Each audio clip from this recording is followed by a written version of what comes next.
Alors ensuite, on en arrive au volet des activités physiques, donc toujours dans ces vidéos sur comment j'ai fait pour me rétablir et arrêter tous mes traitements depuis 4 ans, alors que j'avais eu plein de neuroleptiques, plein de thymorégulateurs, j'ai pris du lithium, j'ai pris du Dépakos, j'ai pris du Zyprexa, du Largactil, de l'aripiprazole, euh, je ne sais plus, enfin bref, il y en avait encore d'autres, mais bref, en gros, la psychiatre, la dernière fois qu'on m'a proposé un traitement, elle me disait bon bah je peux vous proposer du Lamictal, mais après il reste plus rien d'autre, hein. Donc j'ai fait ok, bon, non merci. Et voilà. Donc pour ce qui est maintenant de l'activité physique, alors ça a été beaucoup plus long à mettre en place. En fait, je dirais que tant que j'avais pas le bon carburant dans la machine, c'est-à-dire tant que je mangeais des mauvais aliments, et ben j'arrivais pas même à tenir debout toute la journée. Déjà, le fait de me mettre à faire la cuisine, ça a été un peu compliqué au départ. Mais j'ai commencé par des crudités, des choses très simples. Et après, ça s'est mis en route. Donc ça a été de mois en mois de plus en plus facile. Et après, quand j'ai réussi à tenir debout toute la journée, bon déjà la marche, ça c'est vraiment évident que aller à pied d'un point à un autre, le fait d'avoir des buts aussi de balade, si jamais c'est pour aller, je sais pas, si vous êtes étudiant pour aller en cours, si vous avez besoin de faire vos courses, voilà, enfin maximum se déplacer à pied. Après, ben moi mon objectif là, c'est plutôt de peut-être de peut-être utiliser le vélo en fait pour aller au travail et tout. Bon, je prends les transports en commun, mais voilà, même si vous êtes à la campagne et tout ça, il y a des choses que vous pouvez faire, même qui sont loin. Je sais pas si vous avez une voiture, vous voulez la faire en vélo électrique et tout ça, donc essayez au maximum d'utiliser ces temps où de toute manière vous devez faire un trajet, bah, vous en profitez pour faire de l'activité physique. Et ensuite, j'ai fait plein de trucs. Justement, au départ, je m'étais mise à faire du tai chi et du yoga. Et au final, j'avais quand même rechuté. Mais c'est pas pour ça que ça a été inutile. Et c'est quand après j'ai vraiment changé d'alimentation, arrêté mes traitements et tout ça, que après j'ai vraiment pu m'immerger là-dedans. J'ai fait le yoga, c'est une très bonne porte d'entrée aussi pour tout ce qui est méditation. C'est vraiment super. Donc au départ c'était hyper dur pour moi, vraiment j'arrivais pas du tout, j'avais envie de chialer au bout de 2 secondes. Déjà je supportais absolument pas la douleur et ensuite j'arrivais absolument pas à tenir les postures, ni physiquement ni mentalement aussi. C'était comme si j'avais une abeille dans le cerveau, mes yeux arrêtaient pas de bouger, j'arrivais pas à me concentrer sur un point, donc j'arrivais évidemment pas à lire, à rien faire et tout. Et en fait c'est vraiment en essayant petit à petit faire de la respiration consciente, essayer aussi de diminuer tout ce qui est écran parce que franchement ça je vois en fait, je le sens quand je suis obligée, même pour le boulot ou quand je regarde trop de vidéos, bon, je dis regarder mes vidéos mais pas celles des autres. Bah en vrai après je suis quand même vachement polluée et j'ai beaucoup plus de mal à me concentrer donc voilà, tout ce qui peut être mettre le corps en mouvement et essayer de s'éloigner de la pollution numérique et tout ça, bah, c'est toujours bon à prendre. Et après, en fait, j'ai vraiment essayé de combiner différents types d'activités physiques. Vous savez, on parle de aérobie, anaérobie et tout ça, donc plutôt des mouvements où vous allez, des sports où vous allez être essoufflé, du genre jogging, du genre fitness, enfin des choses comme ça. Et puis alterner avec des sports de force où ça va vous demander un gros effort musculaire, les haltères, gainage, voilà, des choses comme ça. Et puis alterner avec des choses où au contraire ça va être du renforcement musculaire, mais en tenant les postures et avec tout ce qui est concentration, respiration, etc. Donc tout ce qui est yoga, qigong, tai chi, mouvement lent, très lent en fait. Et c'est le fait d'alterner différents types de sports qui va vraiment vous donner un très bon équilibre. Alors après, si vous n'arrivez pas tout de suite à alterner, bah déjà vous commencez par ce qui paraît le plus attractif, en fait, le plus attrayant. C'est super important de quand même prendre un peu de plaisir à faire du sport. Donc vous commencez par ça et enfin voilà, moi c'est ce que j'ai fait en tout cas et après au fur et à mesure, en plus de... Enfin, c'est quand même une routine qui peut être un peu chiante si on fait tout le temps le même genre de mouvement et tout ça. Donc après, j'ai diversifié en fait le genre de choses que je faisais pour arriver à une routine plus complexe. Et voilà, donc ça c'était pour tout ce qui est activité physique. Après, il y a tout le volet qualité de l'environnement. Et ça, c'est vraiment hyper important et c'est très très vaste en fait. Donc déjà, réfléchir à tous les polluants en fait qui m'entouraient. Alors ça faisait quand même un petit moment que voilà, j'étais plutôt du genre à mettre des crèmes bio, des choses ou des huiles végétales neutres, voilà, des choses comme ça. Euh, mais j'ai essayé d'espacer, même ça, voilà, je me mets vraiment pas de la crème tous les jours, voilà. Je laisse aussi un peu faire mon corps. Après, tout ce qui est produits d'entretien, donc ça évidemment, une fois que vous avez vidé votre bouteille de Destop et des choses comme ça, en fait, vraiment, on se rend compte que pour nettoyer tout l'intérieur de chez soi, on a besoin de vinaigre, de savon noir, de bicarbonate et de pas grand chose d'autre. Et après, s'il y a des choses où vous trouvez que ça pue, ou vous avez plus de mal à vous en servir, en fait, il y a tous les produits étiquetés éco-label, où déjà, ça va limiter quand même beaucoup tout ce qui est produits toxiques à l'intérieur. Donc voilà, essayez de faire déjà ça comme ça. Après, pour limiter quand même tout ce qui est nouveau plastique à l'intérieur de chez soi, déchets, on peut aller essayer de trouver des bornes de recharge. Il y a pas mal de magasins, même dans des coins de campagne reculés, tout ça, ça se développe de plus en plus. Les coopératives où vous pouvez avoir votre lessive en vrac. Souvent, c'est des trucs de vraiment plutôt bonne qualité, tout ça. Donc voilà, essayez aussi, comme je disais, un autre point, c'est d'essayer de limiter en fait tout ce qui est plastique et surtout tout ce qui est neuf en fait. Il y aura tout ce qui est produit de neuf, en fait, ça va avoir des rémanences de produits toxiques. Donc les meubles, les vêtements, les plastiques neufs et tout ça, ils ont souvent été enduits. Enfin, il y a pas mal d'enduits en fait qui ont été mis surtout sur les meubles et tout ça, et même les vêtements. Donc en fait, quand vous allez acheter d'occasion, il y aura beaucoup moins ce problème-là. Et en plus de ça, souvent les produits, c'est un peu on dirait que c'est un peu un truc un peu impulsif et voilà. Mais en vrai, la plupart des produits, enfin des meubles et des vêtements qui ont été faits il y a peut-être, je sais pas, 20 ans, sont quand même de bien meilleure qualité. Moi, je vois, franchement, j'ai beaucoup plus de vêtements dans les trucs les plus neufs que j'ai achetés qui se déchirent beaucoup plus vite, ou les élastiques aussi sont de beaucoup moins bonne qualité. Donc, en fait, quand on achète souvent d'occasion des choses un peu plus vieilles, en général, elles tiennent mieux aussi avec le temps. Elles sont faites avec des matériaux de meilleure qualité et du coup, ça pollue aussi beaucoup moins votre intérieur. Ensuite, toujours par rapport à l'intérieur de chez soi, on sait que les plantes, en fait, ça va avoir un effet sur le moral, la bonne humeur et tout ça. Et en plus de ça, ça peut être bien quand on a des difficultés à s'occuper de quelque chose, de commencer par s'occuper des plantes, hein, parce que même si on les fait crever, c'est toujours moins grave que de faire crever un chat ou un chien. donc voilà, en fait, c'est quand même... ça permet aussi de se maintenir, de penser à arroser ses plantes, de les regarder pousser, voilà.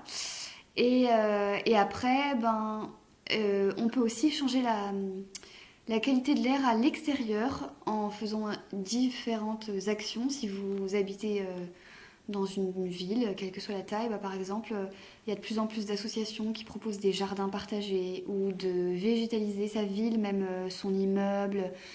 Il y a différents services que vous pouvez voir à la mairie qui peuvent s'occuper de vous remettre en relation avec des gens ou de vous accompagner pour végétaliser votre immeuble et tout ça. Donc ça va vraiment participer déjà à un mieux-être. Le contact avec la végétation, en fait, on sait que ça joue énormément sur la santé physique et mentale. Donc voilà, ça peut être... Enfin voilà, c'est quand même un truc qui est assez important à faire. En plus, si vous faites du jardinage dans des associations, vous allez rencontrer des gens qui en général sont gentil et zen, et donc ça va vous faire du bien. Et puis évidemment, ben, essayer forcément de prendre plus son vélo que la voiture et tout ça. En plus, on sait que à l'intérieur d'une voiture est assez pollué, donc voilà, tout ça participe quand même à un mieux-être. Je sais pas, ouais, je peux continuer encore sur cette vidéo. Donc, on va parler de choses assez simples, mais évidemment, le sommeil, essayer de se coucher moins tard, essayer de respecter son rythme, essayer d'éteindre les écrans avant une certaine heure. On sait que vraiment le sommeil c'est vraiment capital. Et moi, il y a notamment un truc. Bah, après, voilà, c'était un concours de circonstances, mais le fait d'être dans un environnement bruyant et puis j'ai pu avoir accès à un environnement moins bruyant, et ben ça a quand même été une grosse source de confort. J'ai quand même énormément aussi travaillé sur la question du sommeil. J'en ai déjà parlé dans d'autres vidéos, mais par exemple par rapport à enfin, voilà, des types de bouchons d'oreilles adaptés qui sont moulés à l'intérieur de l'oreille. Donc si jamais vous avez des difficultés à mettre des bouchons d'oreilles normaux, en fait ça coûte un peu plus cher, mais vous avez des bouchons d'oreilles qui sont faits sur mesure et en silicone. Et ça permet d'avoir un bien meilleur confort la nuit. Ça va pas forcément étouffer beaucoup plus le bruit, mais ça vous permettra de pouvoir beaucoup mieux dormir avec si vous avez ce genre de difficultés. Après, ben, forcément, isolation phonique, thermique. Bon, bah, j'avais fait ce que j'avais pu avec un peu système D, mais n'empêche que voilà, on peut toujours essayer d'améliorer un petit peu le confort de ce point de vue-là. De aussi repérer qu'est-ce qui fait que vous dormez mal. Est-ce que c'est juste du stress? Est-ce que c'est parce qu'il fait trop chaud dans votre chambre? Est-ce que c'est une question de bruit? Voilà, essayez de... J'avais quand même analysé pas mal de choses. J'avais même vu un psychiatre qui disait que les ondes de la boxe pouvaient interférer avec les ondes de notre sommeil. Il y avait apparemment pas mal d'études qui existent là-dessus. Donc j'ai depuis ce temps-là éteint ma box internet la nuit. Enfin voilà, j'ai fait des choses comme ça. Donc vraiment, je suis allée un peu aussi dans le détail, mais n'empêche que au bout du compte, les choses mises bout à bout, ça m'a bien aidée. Et ensuite, pour d'un autre registre, en fait, je pense qu'avec le temps, ce qui m'a aidée, c'est d'accéder à un sentiment de sécurité. Donc déjà, ça veut dire, pour ce qui est de justement du fait d'avoir eu des moments d'hospitalisation sous contrainte et tout ça, donc le fait de ne plus avoir peur en fait de la rechute, ne plus avoir peur de retomber en grave dépression, de me refaire hospitaliser. Donc ça veut dire aussi que je me suis adressée à beaucoup d'associations. Finalement, je suis restée au Rêve, le réseau sur l'entente de voix, dont je parle aussi dans d'autres vidéos. Et ça m'a permis quand même d'avoir un petit filet de sécurité, des gens où je sais que je peux partager avec eux des problèmes que eux peuvent comprendre aussi, parce qu'ils ont pu vivre des choses apparentées, même si, comme j'ai déjà dit, mon problème c'était pas l'entente de voix, j'ai jamais entendu de voix. Mais voilà, ça permet quand même de faire partie d'une communauté de gens où on se sent pas jugé par rapport à ça, et surtout qu'on peut appeler en cas de dernier recours, par exemple. Si on se fait emmerder par son psychiatre ou quelqu'un d'autre, voilà. Et au final d'ailleurs, justement, ça a été un peu l'aboutissement de tout ça, c'est que ça fait maintenant à peu près 1 an que j'ai pas eu de consultation avec un psychiatre. Je vois voilà, pratiquement plus la psychiatrie. Je continue à voir un psychologue et la dernière fois qu'on s'est vu, je lui ai dit... en fait, je lui ai dit que ce serait peut-être pas mal d'arrêter. C'est lui qui a préféré me redonner rendez-vous. Après, voilà, je dis pas que tout a été simple. Et voilà, j'avais peut-être d'autres sujets à creuser, d'autres sujets de stress et tout ça. Mais en fait, la dernière psychiatre que j'ai vue, elle m'a dit en fait, j'ai jamais observé le moindre symptôme chez vous. Donc, en fait, je pense que vous n'avez pas besoin d'un suivi médical. Au revoir. Donc voilà, ça s'est arrêté comme ça, donc il y a plus d'1 an. Donc voilà, c'est que globalement, ça s'est quand même plutôt bien passé sans traitement ces dernières années. Et évidemment, donc comme je disais, ce qui m'a aidé aussi, c'est d'accéder à un logement, alors qu'il y a un moment où j'étais un peu en stress par rapport au fait de plus avoir de logement, je savais pas où j'allais aller. Le fait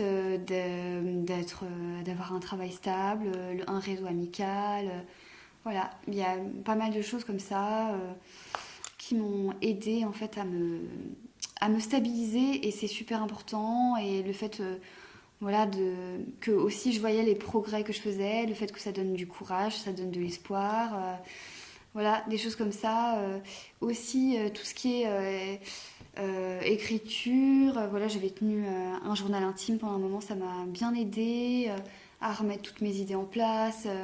Le fait de construire ma pensée en fait, ça c'est vraiment super important de reconstruire le récit de tout ce qui s'était passé, toutes les merdes que j'avais vécues. Les hospitalisations, les moments où j'étais confuse dans ma tête, où je savais plus trop qu'est-ce qui était de l'ordre de la réalité ou pas, bah, tout ça en fait, le fait de retravailler dessus, alors ça peut être en thérapie, mais c'est pas forcément obligatoirement avec quelqu'un. Vous pouvez aussi déjà faire votre travail déjà de vous-même avec vous-même, et puis après, bah, il y a justement tous ces groupes de parole. Trouver une association qui vous convient, pouvoir échanger, se rendre compte qu'il y a d'autres personnes qui ont vécu les mêmes choses un peu bizarres que vous.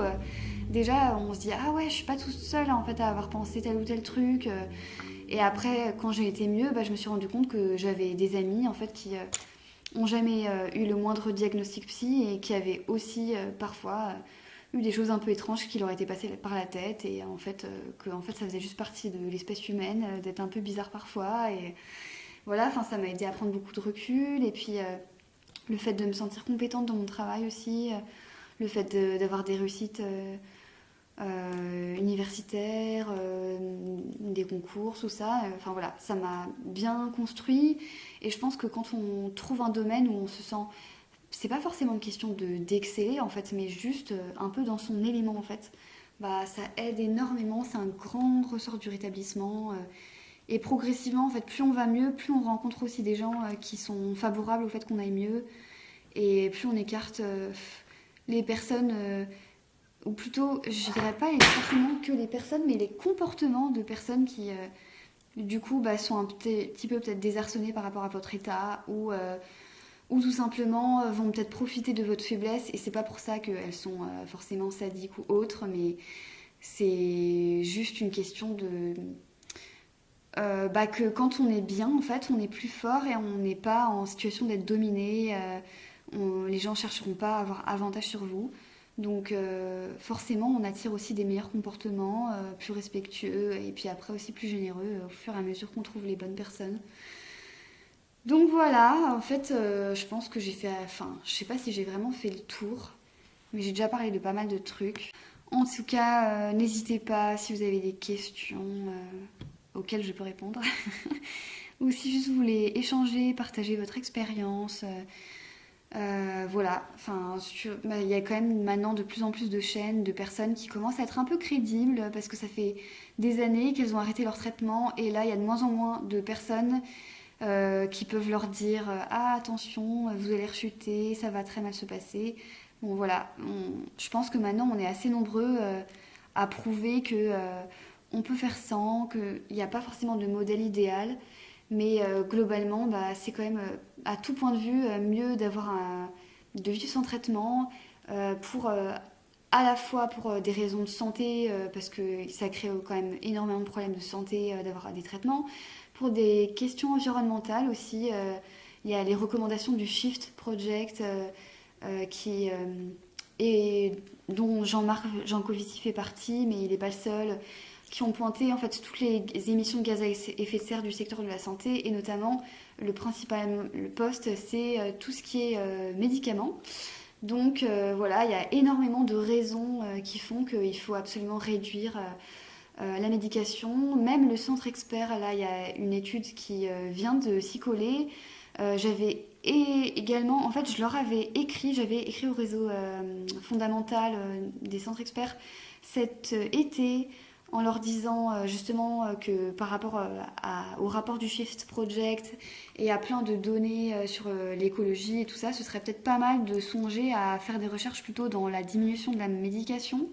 Donc je suis assez heureuse que au fur et à mesure, à la fois de la demande de personnes comme moi qui ont été patientes et de la réalité auquel on est confronté, du changement climatique et tout ça, bah, que le secteur de la santé commence à cogiter en fait à ces questions. Et là, grand miracle, ils ressortent des études en fait que moi j'ai lues depuis longtemps et que j'ai diffusées depuis longtemps et qui existent depuis encore bien plus longtemps que le moment où j'ai commencé à m'y intéresser et qui montrent que dans les études de cohorte, ben, certes, en général, si vous vous intéressez au court terme, parce que 2 ans, 3 ans, c'est vraiment rien dans une vie, bah, vous verrez qu'il y a peut-être souvent, dans la plupart des études, plutôt un meilleur taux à 2 ans, enfin, pour limiter les rechutes, etc. Bon, bah, globalement, avec traitement, certaines études montrent que ça marche mieux. Par contre, dès qu'on s'intéresse à du bien plus long terme, à partir de 4 ans, 5 ans, 7 ans, 15 ans, 20 ans, 30 ans, toutes ces études-là montrent quand même qu'il y a une meilleure résilience des personnes qui sont restées sans traitement, qu'elles sont mieux insérées dans la société, qu'elles ont un meilleur confort de vie, elles ont plus accès au travail, à plein de choses comme ça. Et c'est évident que, voilà, des fois, on est piégé, on ne peut pas faire autrement que de prendre un traitement. Euh, pour plein de raisons. Enfin voilà, des fois on est trop mal, des fois ça peut aider, mais que c'est pas une fin en soi de rester médiqué à vie et que c'est un paradigme qu'il faut absolument changer en psychiatrie et il est temps, vraiment vraiment temps de s'y mettre. Voilà les amis, bon bah j'espère que vous aurez trouvé des ressources utiles dans ces vidéos et puis peut-être à une prochaine fois.